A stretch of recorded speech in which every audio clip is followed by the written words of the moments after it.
Olá, pessoal, bom dia. Tudo bem? Sejam bem-vindos, bem-vindas aqui à sala do Telesaúde, do FILAC. E hoje nós vamos falar um pouquinho a respeito dos processos de trabalho da assistência odontológica, né, na rede de atenção urgência e emergência, em âmbito hospitalar. Mas antes de nós iniciarmos e passarmos a palavra aqui para a doutora Cristiane e o doutor Antônio Arno, a gente só informa a todos vocês que essa capacitação, ela tem certificação, tá bom? Então, ao final, daqui a pouco, no decorrer da palestra, a gente coloca aqui no bate-papo o link para o certificado. Então, é importante que todos vocês, por mais que não queiram o certificado, preencham, por favor, o formulário para que depois as meninas tenham acesso a quem participou de fato, quem assistiu, tá bom? E elas terem esses dados, por favor. Então, vamos passar a palavra aqui, doutora Cristiane, a palavra está com a senhora. Bom dia, sejam bem-vindos nessa manhã de sexta-feira, né? Queria agradecer aqui a Carol do Telesaúde, que sempre recebe a gente de braços abertos para a gente. Essa é a terceira vez que a gente vem aqui no Telesaúde para estar capacitando a rede. Queria agradecer a presença de vocês. Esse convite, a princípio, foi para Senador Guiomar, Plácido de Castro e Feijó, que é onde a gente tem os novos colegas, né? E a gente está disposto a fazer esse trabalho, que é um trabalho novo, né? É um trabalho desafiador, que é da odontologia hospitalar. A ideia da gestão é estar fortalecendo os hospitais, né, que é nossa responsabilidade, a execução desse trabalho nos hospitais, na média e na alta complexidade. E aí foi quando surgiu a ideia da gente estar fazendo essa capacitação com os novos colegas, tá convidando também os gestores da unidade, para que a gente possa trabalhar juntos, né?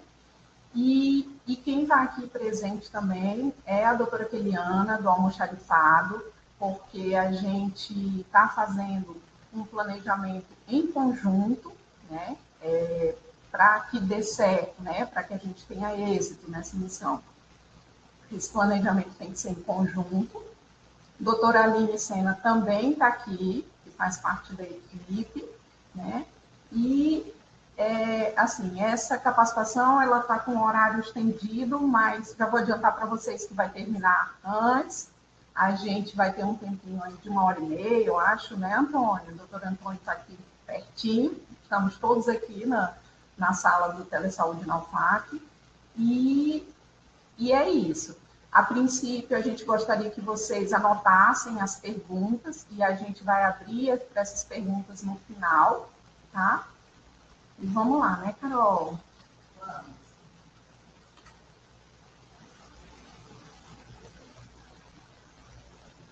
Nossa, está passando aqui, Carol. Só um pouquinho. Vamos lá. Então, esse é mais um projeto do nosso governador Gladson Cameli, em parceria com o nosso secretário, o doutor Pedro, a doutora Ana Cristina. Hoje, a odontologia, a gente pode falar que ela é uma rede, é a rede de saúde bucal.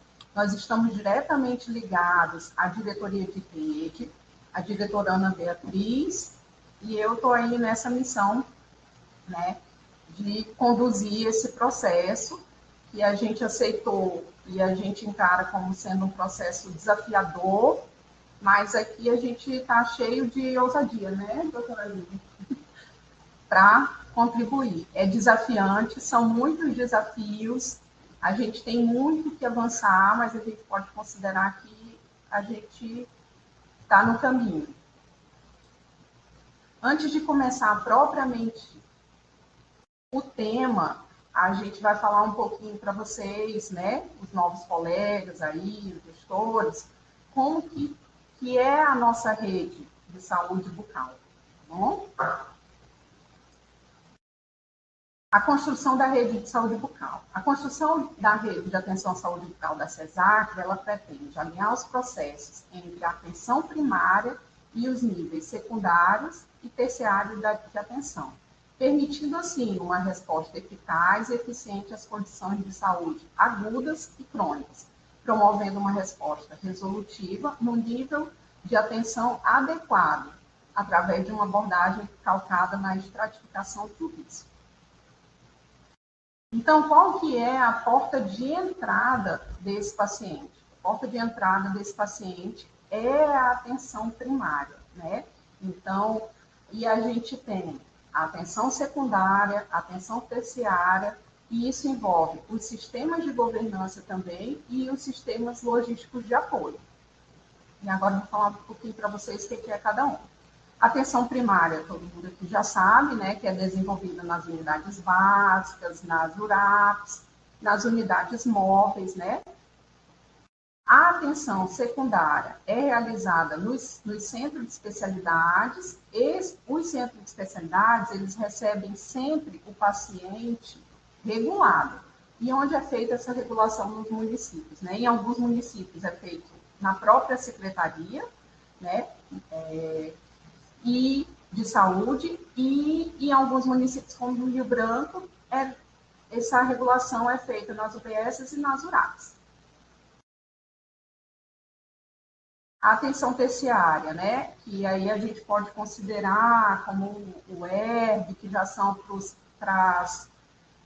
envolve os grandes traumas, né, cirurgias orais maiores, são realizadas pela equipe de cirurgia ou trauma, ou também pela equipe que atende PCD, né, que são os pacientes, agora tem uma nova nomenclatura, pacientes com deficiências, né, a gente chama também pacientes com necessidades especiais, né, quando eles vão para centro cirúrgico, quando tem essa indicação, então eles estão na atenção terciária. E agora a odontologia hospitalar, ela ocorre em alguns hospitais do interior, bem como na Fundacre, no UERB, né, no SASM, aqui na capital, e também ela se caracteriza por ações em ambiente hospitalar aos pacientes internados, além da assistência prestada pelos cirurgiões dentistas no âmbito das UTIs.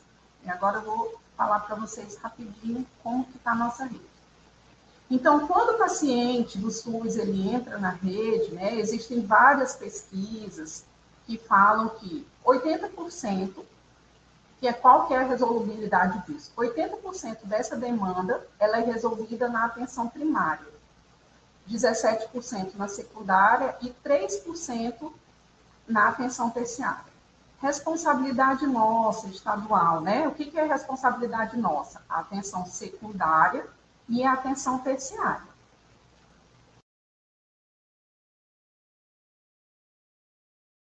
E aqui eu vou falar para vocês rapidamente como que está a nossa rede. Hoje, a alta complexidade, ela funciona na UTI do Hospital da Criança, na UTI do ERB, na UTI da Fundação e no SASM. Nós temos também o atendimento, né, de pacientes com necessidades especiais na Fundacre, no Centro Cirúrgico da Fundacre, no Hospital Regional do Juruá e no Hospital Raimundo Chaá. Esses pacientes são atendidos em centro cirúrgico nesses 3 hospitais. Nós temos também consultório odontológico no OSMAC, aqui em Rio Branco. Vou pedir para vocês que não publiquem essas fotos de paciente, tá, nas redes sociais. É a doutora Isabel fazendo atendimento a um paciente. Esse paciente ele era dos Lados Vicentinos, ele tinha uma resistência muito grande ao atendimento, inclusive é um paciente que era sedado até para tomar banho, e aí o Lados Vicentinos procurou a gente para estar realizando esse atendimento. Foi quando a gente fez o fluxo para esse paciente ser internado no OSMAC, estabilizar a condição dele, e aí a doutora Isabel fazendo o atendimento dele, que ela até brinca, né? Ela falou assim, não, agora ele virou até meu amigo. Aqui é a equipe do trauma, do ERB, né? Doutor Conrado, doutor Celso, doutor Quirino, doutor Luiz Antônio. O trauma também é realizado traumas são realizados também no Hospital do Juruá, e o paciente que, no caso, né, do trauma de um acidente de moto ou por arma de fogo, ele não fez essa cirurgia no UERB, se tornar um paciente que a gente fala eletivo, ele acaba sendo encaminhado para o SAMI, na Fundação Hospitalar, para fazer essa cirurgia. Ortognáticas também, outros tipos de cirurgias são realizadas no SAMI, localizado lá na Fundação. Aqui nós temos o Dr. Wilker, que atende pacientes com necessidades especiais lá no CEL. Quais são as especialidades que funcionam no CEL? Periodontia, endodontia, PNE, prótese total, tá? Só a prótese total está sendo executada, e a cirurgia oral menor. Essa cirurgia oral menor são as biópsias e as cirurgias de terceiro molar. Então, a gente pede para quando vocês encaminharem, né, caso necessário, para o CEL, seja esses dois casos. Cirurgias maiores já são encaminhadas para o SAMI, tá? Aqui é um atendimento que foi realizado no Lar dos Vicentinos. Nós temos também o Laboratório Regional de Prótese, que funciona na Fundação. Nós temos também um programa que se chama PRAF, né? Que é um programa que envolve outras especialidades médicas, fonoaudiologia, que funciona dentro do SAMI, na Fundação, e aí a participação da nossa classe é executando a ortodontia desses pacientes fissurados, e a CESAC faz também uma assistência odontológica prisional, né? Ela faz um apoio ao ISE, ao IAPEN, ao ISE, e ela é responsável pela unidade prisional de Cruzeiro do Sul. E agora nós temos as urgências, né? As urgências que são realizadas na UPA da Sobral, UPA Via Verde, Cidade do Povo, Raimundo Chaá, o Hospital Regional do Juruá, João Câncio Fernandes, o Hospital de Feijó, Sansão Gomes, a Unidade Mista de Porto Walter, que no momento está em reforma, e o Hospital Manuel Marinho Monte e a Unidade Mista Ana Neto. Tá?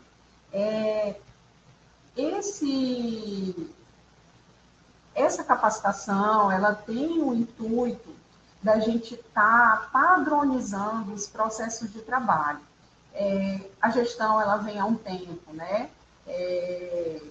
Desde 2019, tentando fortalecer essas unidades hospitalares do interior. É um desafio muito grande, né? Todo mundo aqui, nós somos da área de saúde, a gente pode considerar que entre os anos de 2020, né, até 2022, a gente vivenciou, né, essa pandemia que a gente nunca imaginou. Então, os processos, eles tiveram que andar numa outra velocidade, porque tudo foi focado no que realmente, assim,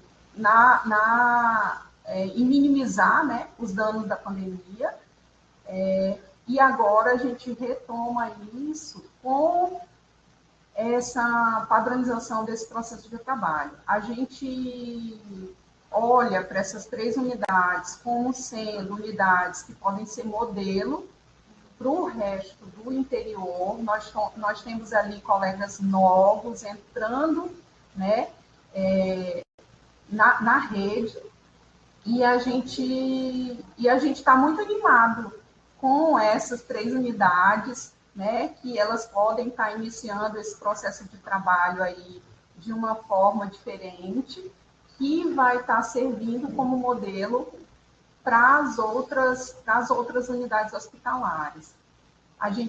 Eu queria muito, em especial, agradecer a presença dos gestores aqui, para a gente estar fazendo essa construção junto. É muito importante essa parceria com a gestão, a gente aqui como coordenação, os colegas e a gestão. Eu acho que esse elo, ele estando forte, né? A gente sabe que tem desafio para todos os lados, para quem está aí na gestão, para o colega que está na ponta, para a gente que está aqui, mas a gente caminhando junto, um passinho de cada vez, a gente entende que essas unidades podem ser modelo nesse processo de trabalho. Agora eu vou passar a palavra para o doutor Antônio Arlen, que topou o desafio aqui com a gente. Queria agradecer imensamente. O doutor Antônio é um servidor CESAC que já está aí, que topou esse desafio. O doutor Antônio hoje, ele faz parte da equipe da UTI do ERB, ele seguiu o trabalho da doutora Vânia. Você está entrando sozinho numa equipe multidisciplinar, né? A gente considera que ele tem um diferencial, né? O SUS precisa desses profissionais, né? Quem ganha não é a gestão, é o usuário. O nosso foco é sempre o usuário, então oferecendo um serviço de melhor qualidade para o usuário. Doutor Antônio, estou passando a bola, viu? Obrigada por estar sempre com a gente tocando esse desafio. Obrigado, doutora Cris. Quero dar bom dia para os colegas que tiraram um pouquinho do tempo, né, desse tempo corrido, para estar debatendo com a gente aqui, conversando um pouquinho a respeito da odontologia hospitalar e parabenizar por esse novo processo de trabalho, né? Realmente é um trabalho muito desafiador o âmbito hospitalar da odontologia. Porque já está aqui, né, Carol? Então, por mais que a odontologia hospitalar tenha aí o seu ápice, né, de revolução a partir da pandemia do Covid-19, existem os primeiros artigos, os primeiros estudos da odontologia hospitalar remontam lá do finalzinho da década de 40. Então, atualmente é falado muito a respeito da odontologia hospitalar, está se reconhecendo muito a importância da odontologia hospitalar nos hospitais, tanto por parte da equipe médica quanto por parte da equipe de enfermagem, mas a gente tem um tempinho já que está sendo exposto a essa necessidade e a importância através dos estudos, né? Então, na década de 40 já tivemos aí 3 artigos publicados. Eu peguei aqui o registro na PubMed desses 3 estudos que remontam, né, que falam exatamente dessa importância do cirurgião dentista em âmbito de hospital. Então, esses artigos falam, né, que o hospital ele é incompleto quando não tem a presença de um cirurgião dentista na equipe multidisciplinar. Outro apontava quais eram os serviços que eram desempenhados pelo cirurgião dentista no hospital e como que os serviços do hospital crescem quando tem a presença desse profissional, né? Então, ainda naquela década a gente já reconhecia essa importância e apenas agora, por algum motivo, né, a gente ficou aí nesse processo de crescimento sem uma evidência, né, por parte das outras equipes, né, tanto da equipe médica quanto da equipe de enfermagem. Então, eu peguei um artigo em específico publicado nessa época, tá? Um artigo publicado na década de 60 ainda, e eu achei esse estudo muito ele foi à frente do seu tempo, né? Então, eu peguei ele para a gente discutir um pouquinho o que era apontado naquela época, ainda na década de 60, quando não era abordado um protocolo ainda em específico dos serviços odontológicos em hospital. Então, o papel da odontologia no hospital. O que esse artigo fala? O que esse estudo falou em específico na década de 60? Ele falou que, inicialmente, os primeiros estudos, né, que remontam lá da década de 40, como eu falei, os serviços odontológicos que eram existentes eram inadequados e desorganizados. Por quê? Porque, naquela época, os serviços eles eram direcionados apenas para quem sentia dor. Então, o odontólogo, o cirurgião dentista, ele tinha a preocupação principal em resolver, em aliviar a dor dos pacientes que procuravam aquelas unidades hospitalares. E aí, atualmente na década de 60, olha só o que esse autor fala, né? Ele fala que, a partir da década de 60, há o reconhecimento de que a odontologia hospitalar ela deve se basear em 4 objetivos bem específicos, que é o serviço administrativo, no qual a odontologia ela tem a capacidade de gerir o seu próprio funcionamento. Então, a odontologia ela deve ter uma autonomia de decisão. um objetivo consultivo, e nesse objetivo consultivo, o cirurgião dentista, a equipe de odontologia, ela tinha o papel fundamental de estar orientando os médicos a respeito da condição bucal do paciente e também as consequências sistêmicas do que aqueles focos de infecção poderiam advir sistemicamente, né? E aí hoje em dia a gente já sabe, já reconhece que existem várias doenças que podem interferir no estado sistêmico de um paciente hospitalizado. Um exemplo é a PAV, né, a pneumonia associada à ventilação mecânica, que é amplamente debatido, amplamente reconhecido e que naquela época já se falava disso, tá? O papel educacional, e aí o Willis ele diz que o papel educacional era o principal, era o mais importante foco a ser dado em âmbito hospitalar. Eu percebo que nós que trabalhamos em hospital não dá muita ênfase, não dá muita atenção a esse papel educacional, mas é a partir daqui que a gente começa a mudar os hábitos, tanto da equipe que está cuidando do paciente, quanto o próprio paciente que está sendo assistido por essa equipe. E, finalmente, olha só, o último papel do cirurgião dentista em um hospital é o papel clínico, né? E, infelizmente, naquela época e até hoje, o papel clínico do cirurgião dentista em hospital é basicamente estar removendo a dor dos pacientes que procuram espontaneamente essas unidades hospitalares, e vocês vão perceber muito isso, que o paciente ele vai procurar a unidade hospitalar, a unidade de pronto atendimento, se queixando basicamente de dor. E essa dor é consequência do estado de debilidade pulpar, né? Tanto uma pulpite irreversível quanto uma consequência de doenças do periápse. Os hospitais e seus gestores devem concentrar esforços para incluir a odontologia como uma fase importante da assistência médica geral. É por isso que eu falo, né, que dentre todos os estudos que remontam àquela época, esse foi o mais inovador. Ele esteve à frente do seu tempo e até hoje a gente ainda tem dificuldade em incluir todos esses serviços na odontologia hospitalar. É por isso que eu peguei um outro artigo, um artigo que foi publicado recentemente, e ele aponta exatamente esses desafios. Então, parece que nada mudou daquela época até hoje. Os esforços eles se concentram apenas em remover a dor, em estar aliviando a dor do paciente que procura espontaneamente a odontologia hospitalar. Então, atualmente, as admissões de causas odontológicas em hospitais ainda são devidas ao mau funcionamento do serviço primário, e a maior demanda de atendimento representam dores de origem inflamatória dentária. Olha só como nada mudou ainda, né? Desde o início da odontologia hospitalar até hoje, a maioria dos procedimentos do cirurgião dentista ainda está removendo a dor de origem inflamatória. E isso daí decorre da fragilidade da atenção primária, né? Infelizmente, a atenção primária mal gerida, ela vai refletir no aumento da demanda dos serviços hospitalares, tá? Então, esse artigo ele é muito bem claro, né, ao expor que quando há uma superlotação, um aumento da demanda na odontologia hospitalar, se formos observar a fundo, é a atenção primária que está fragilizada, tá? Infelizmente, essa é a realidade. E aí, esse mesmo estudo, né, o estudo recente que eu trouxe para vocês, ele aponta que a frequência absoluta das maiores procuras por atendimento em uma unidade hospitalar. Então, a unidade hospitalar que eu falei é as unidades de pronto atendimento, né, as unidades que vocês trabalham. Então, as unidades mistas, os hospitais gerais e as unidades de pronto atendimento, as UPAs, são as unidades hospitalares a que eu me refiro. Não estou me referindo ainda às unidades de tratamento intensivo, né? Porque muitos estudos eles focam em unidade de tratamento intensivo, mas não falam ainda dos hospitais gerais, tá? Então, quando eu me referi à unidade hospitalar, estou me referindo apenas a essas unidades mesmo de pronto atendimento, tá bom? Então, esse estudo ele fala que as doenças, a cárie dentária e doenças da polpa, elas representam a maior procura de atendimento nesses hospitais.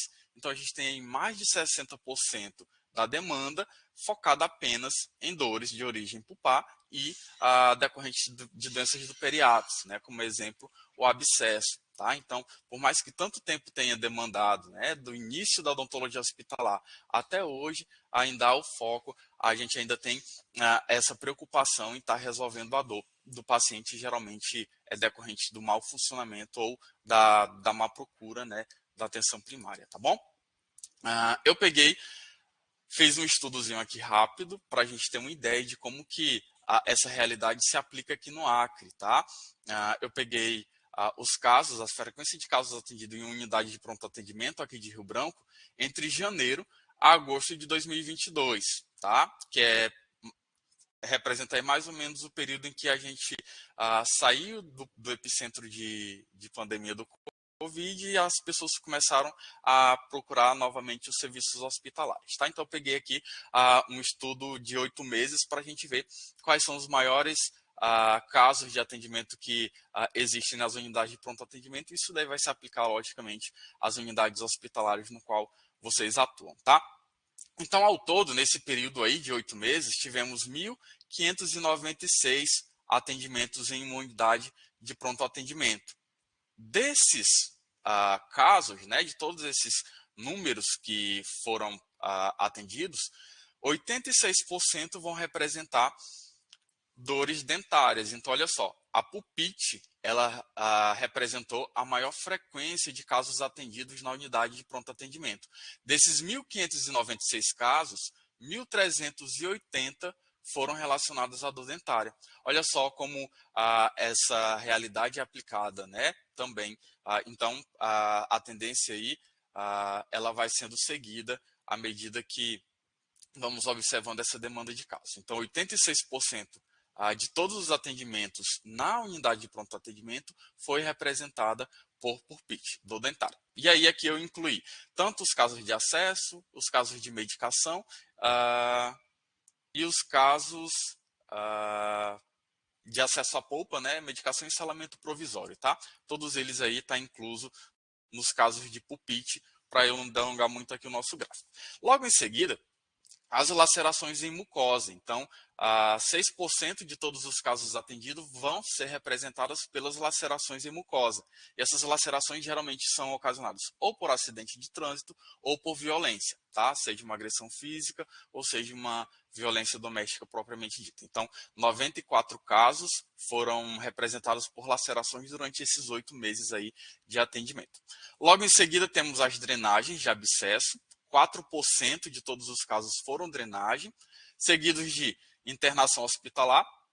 Eu coloquei aqui 27 dias de internação. Tá? A tabela de procedimento do SUS ela não leva em consideração a quantidade de pacientes que foram internados. Tá? Então, eu coloquei aqui a quantidade de dias, porque na produtividade da tabela de procedimento tem internação de até 24 horas. Então, foram 27 casos de internação de até 24 horas nessa unidade de pronto atendimento, correspondendo a apenas 2% dos casos. Em seguida, retirada de pontos, né? Olha só, 15 retiradas de ponto, coisa que deveria ser realizada evidentemente numa unidade básica de saúde, estava sendo realizada em um hospital. Casos de alveolite foram 10 casos, representando 0,5%, e casos de hemorragia foram 10 casos também, representando 0,5% do caso. Né? Então, temos aí com certeza a dor de dente sendo a maior demanda de vocês, tá? Então, se preparem que vocês vão ter muita demanda de dor dentária. Peguei alguns casos breves, né, para a gente estar demonstrando, para a gente estar representando aí conforme aquele gráfico. Então, esses casos aí foram incluídos durante aquele período, de janeiro a agosto de 2022, e olha só como o paciente chega, né, nas unidades hospitalares, nas unidades de pronto atendimento. Um caso de luxação intrusiva e luxação extrusiva, que demanda, né, um pronto atendimento, que o cirurgião dentista aí tem que estar apto a atendê-los a 24 horas do dia. Um caso de laceração, esse caso aqui foi um acidente automobilístico, né? Uma colisão moto-carro, e devido à força da colisão, a força ocasionou um trauma mecânico que culminou com essa laceração. Então, a laceração aí de mucosa oral, e mucosa alveolar, né? E mucosa labial associados também vão requerer um pronto atendimento. Ela não gera uma emergência, né? Não vai causar risco de vida, mas é uma urgência e o cirurgião dentista precisa estar 24 horas presente na unidade hospitalar para estar atendendo esses casos.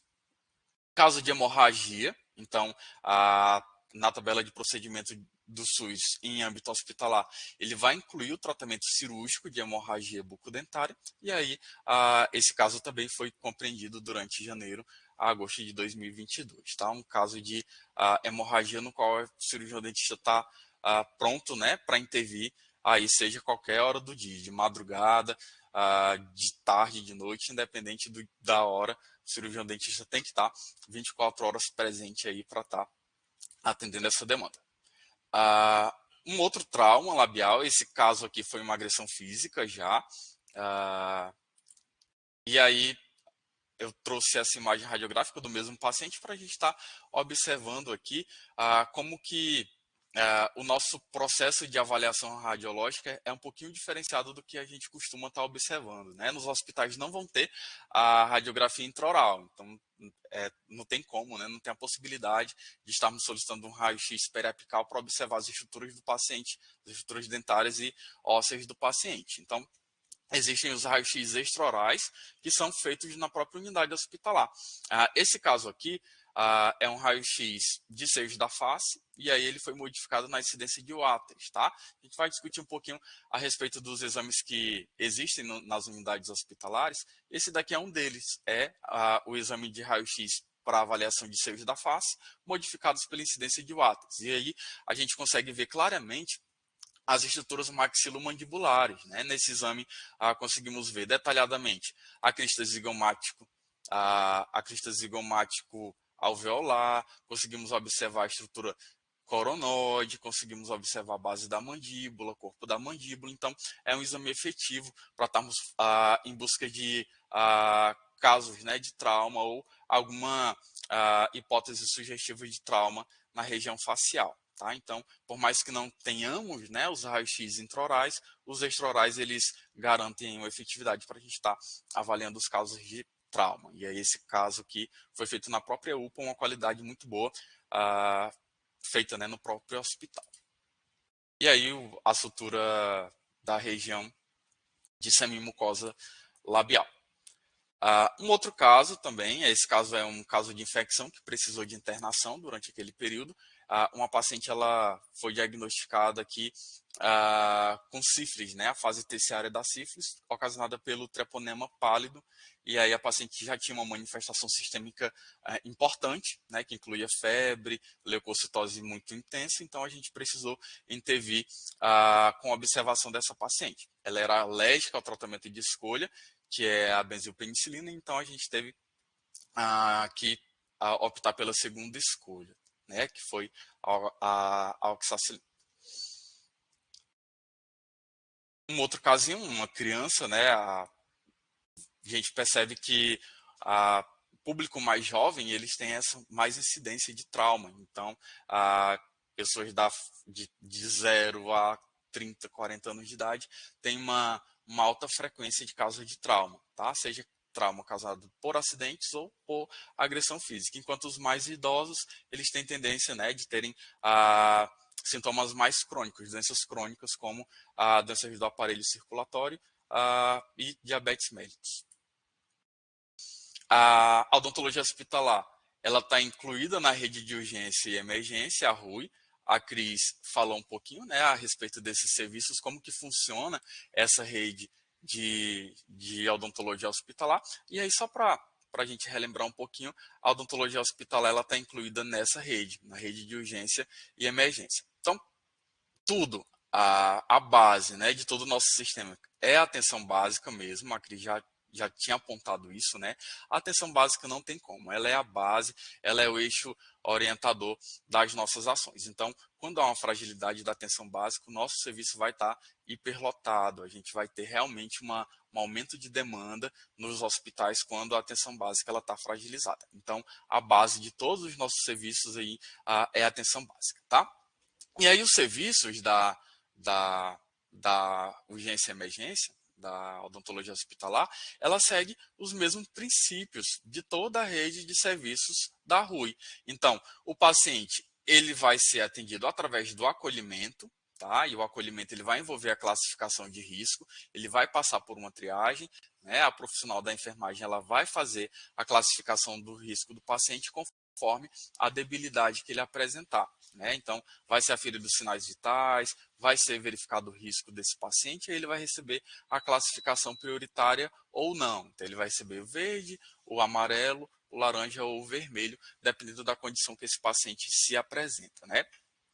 Como a profissional que vai estar na classificação de risco, através do acolhimento, vai ser um profissional de enfermagem, o método de classificação de risco que ela vai detectar vai ser o método de classificação de risco médico, né? Existe uma portaria específica para classificação de risco. Então, às vezes, o paciente chega com uma dor dentária de 5 meses atrás, não é uma urgência odontológica, mas devido ao fato de ele ser hipertenso, por exemplo, e estar no estado de hipertensão, ele vai receber uma ficha laranja, né? Então, ele vai ter uma prioridade à frente de um paciente que realmente tem uma dor naquele momento, né? Por quê? Porque a profissional da enfermagem ela vai utilizar como critério de acolhimento a classificação de risco médico. Existe uma portaria, então, infelizmente, a gente segue nessa essa portaria. Infelizmente ou felizmente, dependendo do caso, né, Cris? Os serviços, eles tendem a ter uma qualificação profissional, então, vocês vão passar por várias capacitações aí em âmbito hospitalar.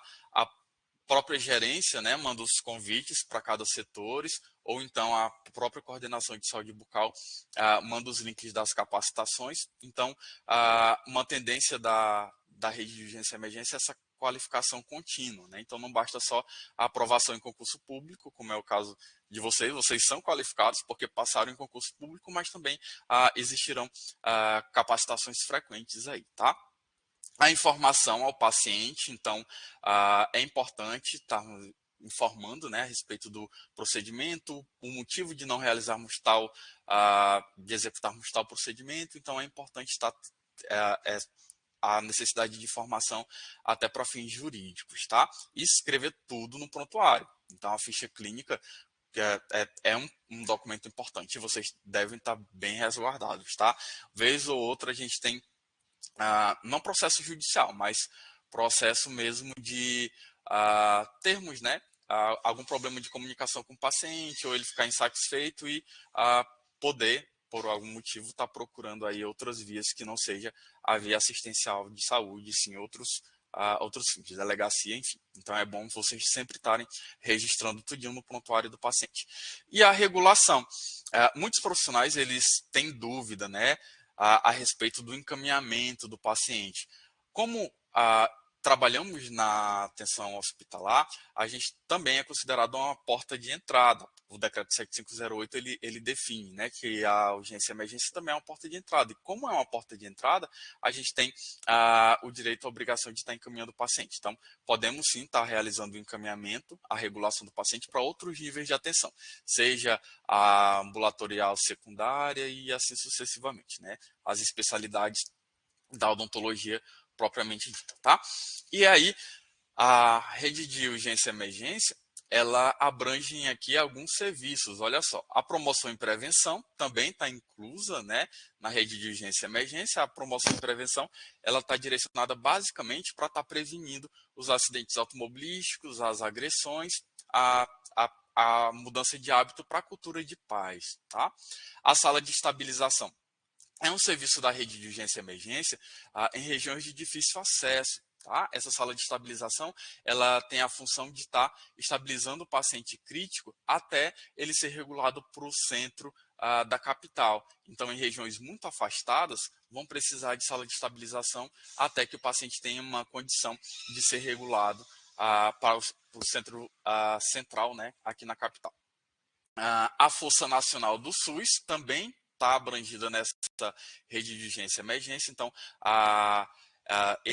essa FN, né, ela tem a função primordial de estar atuando em catástrofes, né? Então, desastre natural, enchente, desbarrancamento, tudo isso daí é uma função da Força Nacional do SUS. O SAMU faz parte da rede de urgência e emergência, as UPAs 24 horas. A doutora Letícia, né, está fazendo parte aí da nossa participação. Atenção em hospital, que é o que a maioria dos colegas vão estar atuando, E a atenção domiciliar, a gente tem aí a atenção domiciliar desempenhada pelo EMAD, tá? O EMAD tem a função de estar atendendo os pacientes em domicílio e faz parte da rede de urgência e emergência também. E aí, falando um pouquinho dos processos, finalmente falando um pouco dos processos de trabalho em âmbito hospitalar, eu vejo, e eu tive também, né, um pouquinho de dificuldade com relação às medicações que estão presentes nos hospitais. Quais são as medicações que podem ser utilizadas, né, em âmbito hospitalar, tá? Então, eu elenquei aqui a Relação Nacional de Medicamentos de Uso Hospitalar, ela está incluída na RENAME, tá? A RENAME são alguns eixos de relações que são disponibilizados de medicamentos, e aí inclui os medicamentos da atenção básica, da atenção especializada, e eu peguei alguns medicamentos que constam da Relação Nacional de Medicamentos de Uso eminentemente hospitalar, que são os nossos injetáveis, tá? Eu fiz aqui a relação de anti-inflamatórios. O primeiro anti-inflamatório que eu coloquei foi o diclofenaco potássico, 75 mg por ml, ele é de uso intramuscular. Tem bastante tempo já que não é disponibilizado o diclofenaco potássico na rede hospitalar, tá? Então, um pouquinho depois da pandemia, a gente não teve mais a disponibilidade do diclofenaco potássico mais em unidades hospitalares. Então, eu peguei aqui, ó, na Anvisa, né, o registro do diclofenaco potássico de uso intramuscular, e a gente percebe que ele foi inativado. Então, um dos fatores que fazem com que a gente não tenha mais à disposição do diclofenaco potássico no momento é a inativação dele no mercado, né? Temos apenas o uso intravenoso e, ao que me parece, até 2020, né? Não sei a nova atualização, mas até 2020 não existia na RENAME de uso hospitalar o diclofenaco potássico intravenoso, tá? Então a gente só tem o intramuscular e ele foi descontinuado. Então, como opção, existe o diclofenaco sódico. Ele é um anti-inflamatório não esteroidal de uso intramuscular também. Ele tem a mesma concentração do diclofenaco potássico. Ele é 25 mg por ml, né? Então, como ele tem 3 ml, ele vai ser de 75 mg. Ele é de uso intramuscular, então ele é um medicamento que pode ser utilizado em casos que requeram, né, uma analgesia e um efeito anti-inflamatório, como é o caso de uma pulpite, por exemplo, tá? O Tenoxicam, no momento, eu acho que ele foi fracassado, né, Cris? Então a gente também não tem. Tu sabe se ele foi fracassado ou ele foi deserto na licitação? Eu acho que teve algum problema de licitação, não sei se foi fracassado ou se ele foi deserto, mas a gente também está em falta com o Tenoxicam. E aí o Tenoxicam, ele é de uso endovenoso ou intramuscular. Como ele é em pó, né, ele é poliofilizado, vocês devem prescrever ele com diluente, tá? Então as meninas da enfermagem, elas precisam diluir esse pó e geralmente a diluição é feita em 2 ml de água para injeção, tá bom? Então quando vocês forem prescrever o Tenoxicam de 20 mg, vocês prescrevam 20 mg mais diluente. E as meninas vão saber que é em 2 ml de água para injeção, tá bom? A dexametasona é um anti-inflamatório que rotineiramente vocês vão estar lançando mão, vocês vão estar utilizando nos hospitais, né, tanto para controle de edema, quanto para controle de dor, enfim. Então, nos hospitais vocês vão ter a dexametasona na concentração de 10 mg na ampola. Então, ele tem 4 mg por ml, 2,5 ml. E aí ele pode ser tanto de uso endovenoso, quanto de uso intramuscular, tá? A hidrocortisona também está disponível, por mais que ela tenha um efeito bem menor do que a dexametasona, a gente pode estar utilizando aí a hidrocortisona em caso de ausência da dexametasona, tá? E olha só, ela é em formato de pó, a concentração, a forma de disposição da hidrocortisona é em pó, né? Então a gente também precisa diluir, a gente também precisa descrever que essa hidrocortisona vai ser diluída em água para injeção. Tá bom? Então, existe aí a hidrocortisona de 100 ou de 500 mg, dependendo do quadro de intensidade de dor, vocês vão estar utilizando uma concentração ou outra, tá bom? Ela pode ser de uso endovenoso ou intramuscular também. Então, são esses dois medicamentos anti-inflamatórios que existem por enquanto, né, na rede hospitalar, tá? E aí no interior, nas unidades de pronto atendimento, são esses dois anti-inflamatórios que poderemos estar utilizando para controle de inflamação, para controle de dor do paciente. Existem dois analgésicos injetáveis que estão dispostos na relação de medicamentos hospitalares. Primeiro, a dipirona, de 500 mg por ml, ela tem 2 ml, então 1 grama aí na ampola de dipirona, tá? E é importante também a gente diluir em 10 ml de água para injeção essa dipirona. Então, seria interessante, né, a gente prescrever aí a dipirona sódica mais um diluentezinho de água para injeção para estar administrando essa dipirona. Então, ele também está disponível na relação de medicamentos de uso hospitalar, pode ser aí de uso endovenoso ou uso intramuscular. E existe também o tramadol.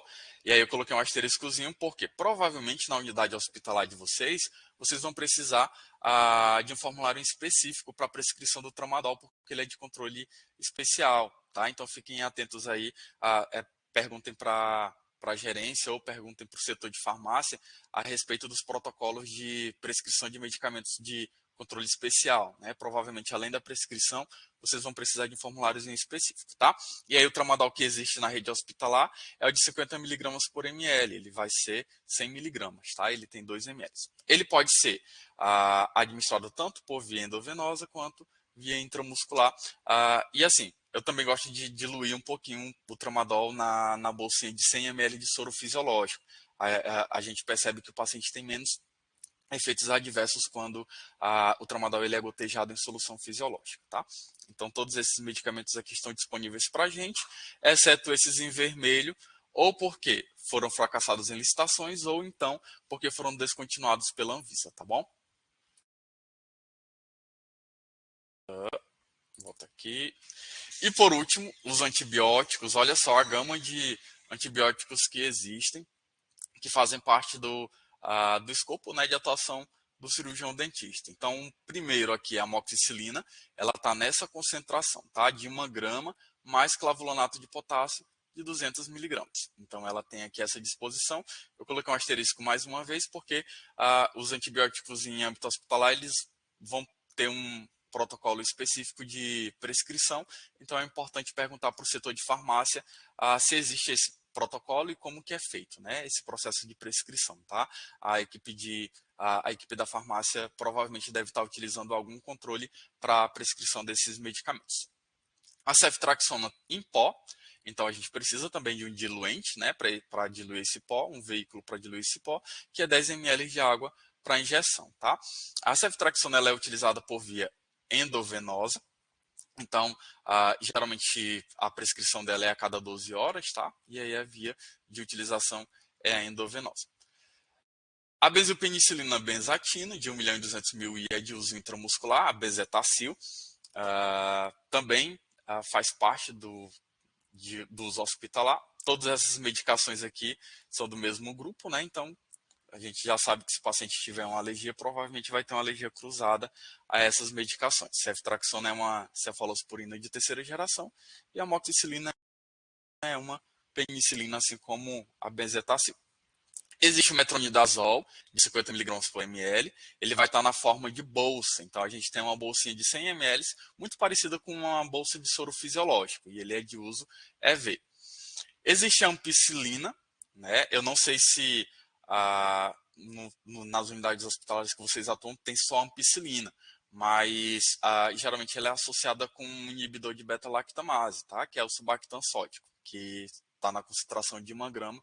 Ele também é em pó, então a gente vai ter que diluir, tá? Quando vocês precisarem prescrever a ampicilina, vocês colocam a diluição em 6,4 ml de diluente. E aí a utilização dele vai ser via endovenosa.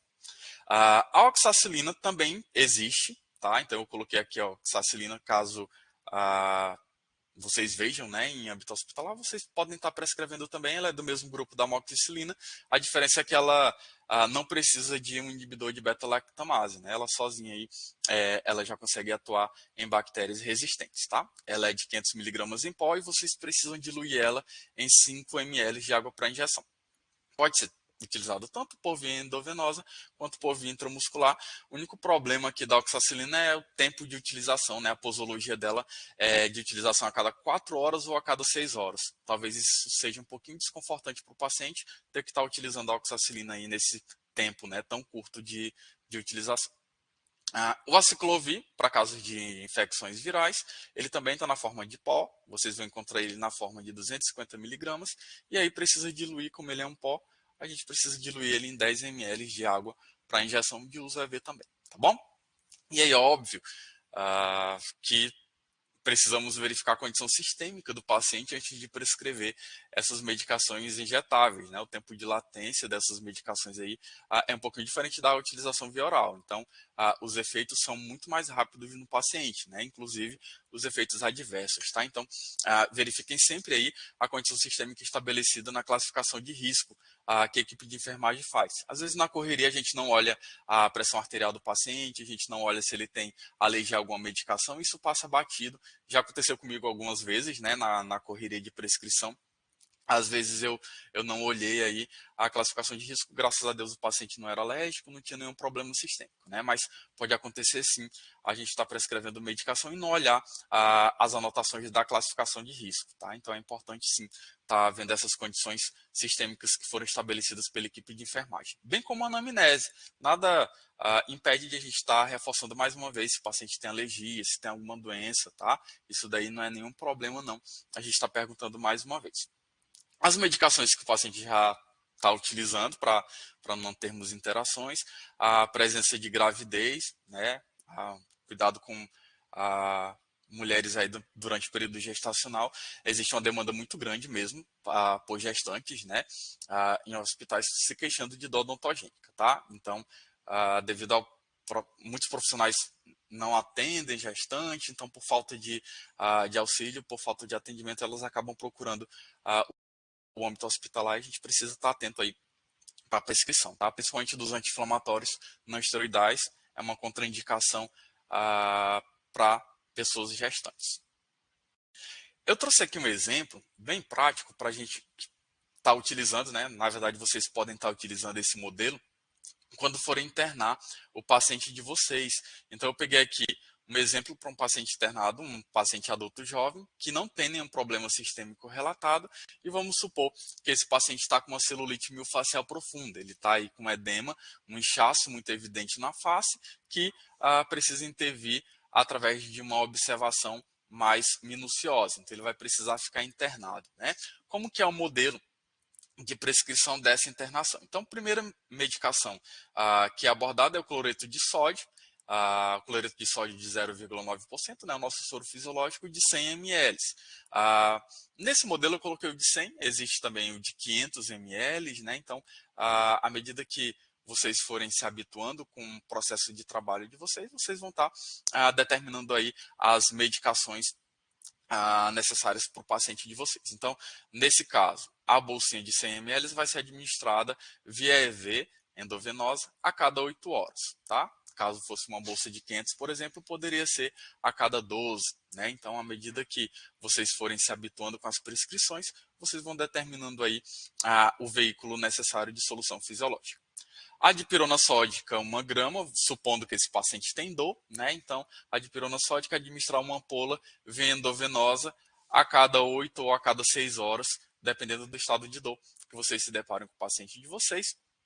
Nesse caso aqui, foi selecionada a ceftriaxona sódica de 1 grama, poderia ser a amoxicilina de 1 grama com o ácido clavulânico de 200 miligramas, poderia ser a oxacilina, né? Então, depende muito do caso sistêmico do paciente, depende muito aí da conduta que vocês forem utilizando. Nesse caso aqui foi utilizado esse beta-lactâmico e a administração da ceftriaxona é via endovenosa a cada 12 horas. Tá bom? E aí, para associar a ceftriaxona, foi prescrito o metronidazol.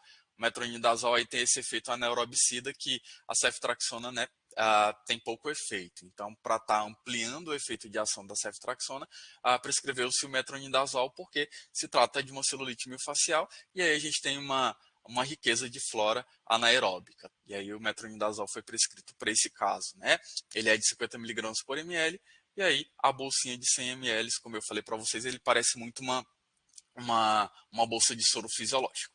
E aí a administração é a cada 8 horas, para o metronidazol, a dexametasona para controle de edema, a gente tem aí 10 miligramas sendo administrado a cada X horas, dependendo da avaliação que o cirurgião dentista for fazer, né? Então, eu já vi casos que eram necessários a prescrição a cada 12 horas, que é o rotineiro, mas também eu já vi casos que eram necessárias a prescrição a cada 8 horas aí, em casos mais graves, tá bom?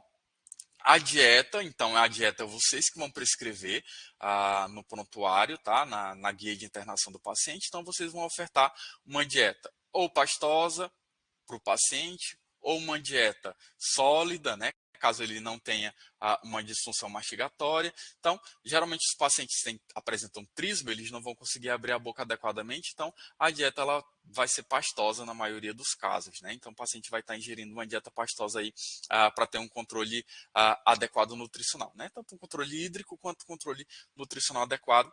A elevação da cabeceira entre 35 a 45 graus, tá? Isso daqui é extremamente importante. Depois que eu comecei a trabalhar em UTI, Cris, eu percebo o quanto que é importante a elevação da cabeceira para a prevenção de pneumonia, tá, gente? A pneumonia, a partir de 72 horas, o paciente já tem um risco muito grande de ter pneumonia. E aí a elevação da cabeceira, ela evita que o paciente tenha as microaspirações da cavidade oral. Naturalmente, ele vai ser hospedado por bactérias dos hospitais, principalmente a Pseudomonas aeruginosa e o Acinetobacter baumannii, tá? Que são as bactérias mais associadas com a pneumonia.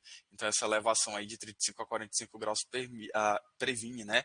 Evita que o paciente tenha essas microaspirações, tá? Então, aparentemente é uma coisa bem supérflua, né? Uma coisa que não é tão importante, mas que clinicamente a gente tem aí essa importância.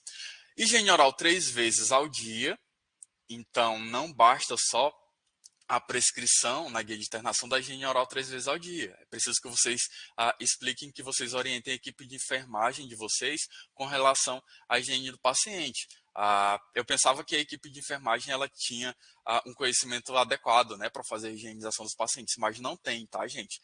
E não é culpa deles, né, até porque a enfermagem ela presta os cuidados do paciente, mas os cuidados mais detalhados, como a higiene oral, as técnicas de higiene oral, eles não vêm. Então, é papel do dentista mesmo estar orientando a equipe de enfermagem. Então, quando eu comecei a estar fazendo essas orientações rotineiramente com a equipe, eu percebi que os pacientes tinham uma melhora muito evidente da higiene oral, tá? Então, vocês devem prescrever a higiene oral para o paciente, para ser realizada a cada 3 vezes, mas vocês também precisam está orientando aí a equipe de enfermagem. Então, a gente tem aquele papel orientador, né, aqueles 4 eixos da odontologia hospitalar, que foi proposto lá na década de 60. E aí, a realização de compressas mornas, né? Então, realizar compressas mornas ou bochecho com solução salina morna? E se for realizada, quantas vezes deve ser realizada? A gente não tem ainda nenhum dado comprovado cientificamente a respeito das compressas mornas, tá? Mas eu percebo que o paciente tem sim uma ligeira melhora. A gente tem o efeito osmótico aí da solução salina ajudando no ponto de flutuação do abscesso. É recomendado que essas compressas elas não sejam feitas na região extraoral, porque o ponto de flutuação pode ir para a região extraoral e a gente ter fístulas, né, extraorais, tá? Mas as compressas internas e a solução o bochecho com solução salina é muito importante. Então, assim, eu vejo que os pacientes têm uma melhora mais rápida quando são feitos esses procedimentos com relação à presença do ponto de flutuação, tá bom? E quantas vezes? A gente pode estar prescrevendo aí a cada 6 horas esses bochechos e essas compressas, tá? E aí só orientar a equipe de enfermagem quanto à importância disso também. Às vezes eles colocam no check-up lá da enfermagem que foi feita a compressa, mas quando a gente pergunta para o paciente, a equipe não fez. Então, fala para o paciente também estar cobrando aí essas compressas, tá? Que aí eles esquentam o soro fisiológico no micro-ondas, levam para o paciente, ele mesmo faz bochecho no leito e aí a gente tem esse procedimento sendo executado. E os sinais vitais. A aferição dos sinais vitais, vocês que vão determinar a quantidade de horas, tá? Então, não basta só colocar lá na guia de internação do paciente as séries finais vitais. É importante também colocar a quantidade de horas dependendo do risco do paciente, né? Se vocês observarem que ele está tendo processo agudo aí de disseminação, é bom estar vendo os sinais vitais dele em período mais breve, né? A cada 2 horas ou 3 horas, para a gente não ter uma intercorrência grave aí, por exemplo, de sepse, tá? Então, aferir de sinais vitais vai depender da avaliação que vocês fizerem com os pacientes de vocês. Então, muito simples, né, esse processo, mas que por trás disso a gente tem aí uma importância clínica muito grande desses processos de enfermagem, tá? Não é obrigado ainda, tem aqui. Como eu falei para vocês lá no iniciozinho da apresentação, nas nossas unidades hospitalares não teremos os exames de imagem radiológicos que rotineiramente costumamos avaliar, tá? Existem os raios-x hospitalares que a gente vai precisar estar solicitando. E aí, o primeiro exame, não sei se está aparecendo aí, Cris, uma setinha vermelha, tu consegue ver? Tá, né? Nessa primeira imagem que está com a setinha vermelha, é um exame de imagem que a gente chama de perfil lateral da face, tá? Então, quando vocês precisarem avaliar estruturas mandibulares ou maxilares do paciente, vocês podem estar prescrevendo a realização desse exame de imagem, tá bom? Que é o perfil lateral da face. Então, no perfil lateral da face, a gente observa, ó, linhas de fratura, principalmente na mandíbula, a gente consegue ver claramente essas linhas de fratura. Infelizmente, eu peguei esse caso aqui do Instagram, eu não tive tempo de tirar no próprio celular, né? Eu tirei direto no Instagram. Foi um caso de violência doméstica, uma agressão contra a mulher. Infelizmente, vocês vão se deparar muito com agressões domésticas voltadas para a mulher. E esse daqui foi um desses casos, né? No qual a paciente teve uma fratura de corpo de mandíbula, tá? Então, esse exame de imagem aqui é chamado de perfil lateral da face, ou perfil lateral de crânio, tá? O técnico de radiologia, ele consegue executar tranquilamente esse exame. E aqui, essa segunda imagem são as imagens de exames de seios da face. Essa primeira imagem aqui, que está com a setinha vermelha, é uma técnica de exame de seio da face chamada de método de Waters, tá?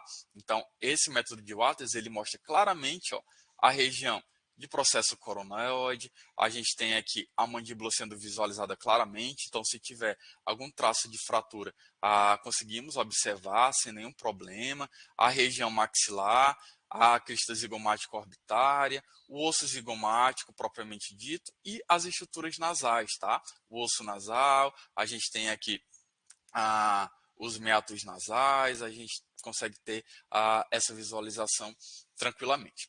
Essa outra imagem também é de seios da face, só que ela é chamada de método de Hirtz, tá? Método de Hirtz. Então, a gente tem aqui, ó, um pouquinho mais de sobreposição, né? A gente tem aqui mais sobreposição, mas que, por outro lado, a gente consegue ter uma visão um pouquinho mais panorâmica de toda a estrutura crânio-facial, tá bom? Então, vocês podem estar utilizando também o exame de seios da face, incidência de Hirtz, e aí o paciente fica um pouquinho mais inclinado, a gente consegue ter essa visão panorâmica, tá bom? Então, todos eles aí podem ser solicitados no hospital de vocês, o técnico de raio-x faz esse exame sem problema nenhum, beleza? E aí, eu finalizo a apresentação. Eu coloquei aqui, eu apontei os protocolos mais comuns que vocês vão se deparar, né? Como eu falei, os casos de pulpite certamente vão ser a maior demanda de vocês. E aí, eu quis colaborar um pouquinho a respeito desses protocolos, tá? Tanto de prescrição quanto de exame de imagem que rotineiramente a gente não vê na odontologia comum, né? Na odontologia ambulatorial, na odontologia dos nossos consultórios, tá bom? Obrigado. Gostaria de agradecer ao doutor Antônio por essa apresentação sensacional, aprendi muito. Sou periodontista, estou no estado como periodontista, e nunca trabalhei na UPA, nos hospitais, mas a periodontia está muito ligada a isso. E eu admiro muito o trabalho do doutor Antônio, ele já ficou muitos anos nas UPAs, né? Então, ele tem uma bagagem grande e ele tem uma visão de odontologia diferenciada, que faz parte da política dessa gestão, né? Está fortalecendo a rede com capacitações. Acho que quando o doutor Antônio entrou na rede, foi um pouquinho diferente, né, doutor? A gente quer facilitar essa entrada e essa inserção no serviço e na equipe multidisciplinar mesmo. Por isso que a gente acha importante esse processo de trabalho estar sendo compartilhado com a gestão local dos hospitais de vocês, porque realmente é uma abordagem diferenciada, mas muito rica. Eu considero a nossa profissão uma profissão nobre, que vai além, né, do que as outras categorias estão acostumadas a, eles olham para a gente de outra forma. E é isso, doutor, muito obrigada. Foi sensacional a apresentação, espero que os colegas tenham gostado. A gente vai abrir esse momento para as perguntas. A gente precisa de um apoio muito grande, né, da equipe de todo o hospital, da equipe de enfermagem também, para que a gente consiga estar trabalhando da melhor forma. E agora a gente quer escutar um pouquinho os colegas, né? Se alguém tiver alguma pergunta. Inclusive, já vou estar combinando com o doutor Antônio, né? Caso tenha necessidade, para a gente estar fazendo. A gente está aqui bem pertinho, viu, gente? Um do lado do outro. Para a gente estar fazendo outros momentos, caso vocês achem pertinente, né? Tenha essa necessidade. Mas vocês que trazem essa demanda para a gente, tá? A gente vai investir muito em capacitação no serviço, capacitação. Esse é um dos nossos principais desafios. É a terceira vez que a gente está aqui, com a Carol recebendo a gente, e a gente pretende vir muitas vezes ainda, né, Carol? É isso, vamos aguardar aí as mensagens. Gente, se vocês quiserem utilizar também o áudio, tá? Podem utilizar. Se quiserem abrir a câmera, ligar a câmera para falar com os doutores também, só clicar aqui nos ícones de baixo, onde tem um microfone e uma câmera, que aí eles vão ouvir e ver vocês também. Ou quem não puder utilizar essa ferramenta, pode utilizar aqui o bate-papo.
Bom dia, sou a doutora Aline, estou na assessoria técnica da saúde bucal junto com a doutora Cristiane.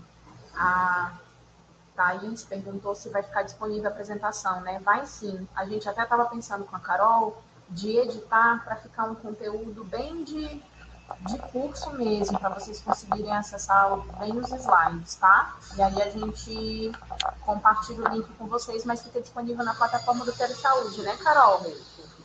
Vocês têm que seguir a plataforma do Telesaúde lá no YouTube. É bem bacana, sempre tem coisa bem interessante.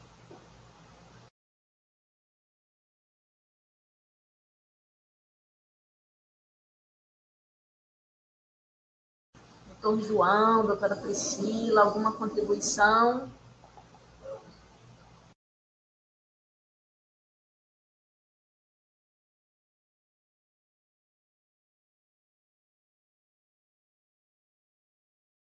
doutora Priscila Valente, para quem não conhece, ela que está na coordenação lá do Juruá, ela coordena a odontologia lá na regional do Juruá. O convite se estendeu a ela para a gente estar depois estendendo esse momento para os serviços que já funcionam na rede, mas que a gente entende que os municípios de Plácido, Senador Guiomar e Feijó podem estar servindo como modelo, né, no processo de trabalho para a gente estar expandindo. Eu queria, gente, só para finalizar, eu acho, né? Esclarecer, já que não tivemos muitas dúvidas, eu queria só esclarecer um pouquinho a respeito dos encaminhamentos para o Centro de Especialidades Odontológicas. A doutora Cristiane passou para vocês, né, os fluxos e as especialidades que tem disponíveis, mas, a princípio, esse encaminhamento ele é feito sempre para atenção básica. Então, o paciente procura o hospital, né, para o alívio ali de alguma condição, e ele pode ser encaminhado para atenção básica, para assistência na atenção básica do município de vocês, e a atenção básica que, de acordo com os critérios que a doutora Cristiane passou, né, através da Secretaria Municipal ou através das unidades de saúde, fazem um encaminhamento para o Centro de Especialidades que, por enquanto, nós só temos aqui em Rio Branco, né? Tem uma expectativa de ter em algumas regiões, mas por enquanto só tem aqui em Rio Branco.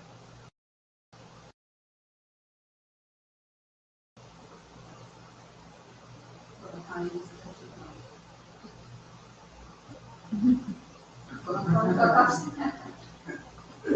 que finalizar, né? Já que não tivemos dele.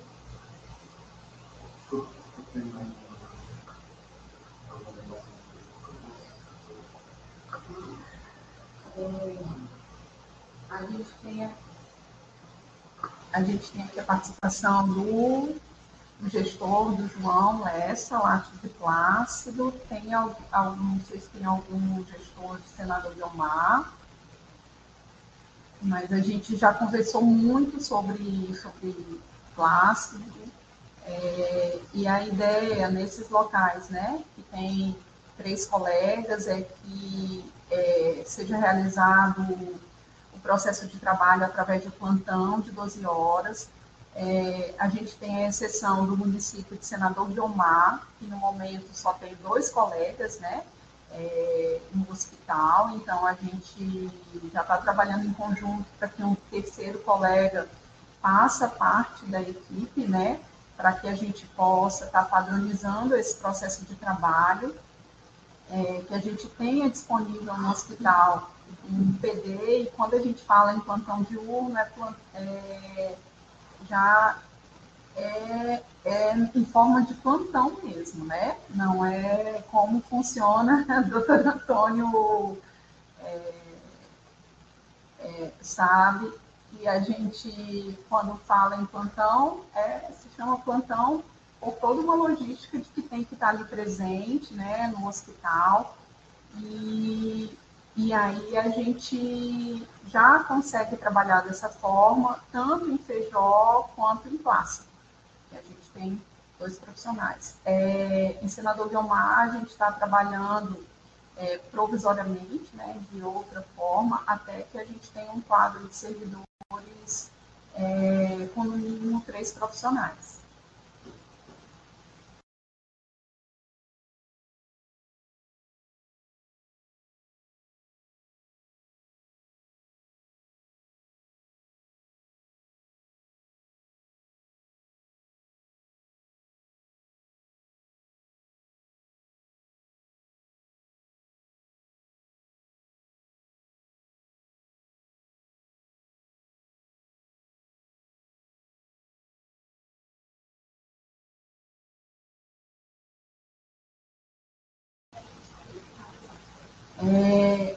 Então, doutora Anne, né, a gente está trabalhando para estar enviando esse material mínimo necessário, mas a gente precisava muito dessa conversa antes para expandir esse olhar, né, do que é a odontologia hospitalar, que a gente pode estar fazendo outras atividades o acompanhamento beira-leito, né, que não necessariamente precisa de tantos instrumentais, mas a gente sabe que tem que ter um quantitativo mínimo para a gente estar realizando essas urgências, tá? A gente está trabalhando para isso, mas a gente precisava desse momento em conjunto, né? Almoxarifado, gestão, os colegas, para a gente estar abrindo esse novo olhar da odontologia hospitalar.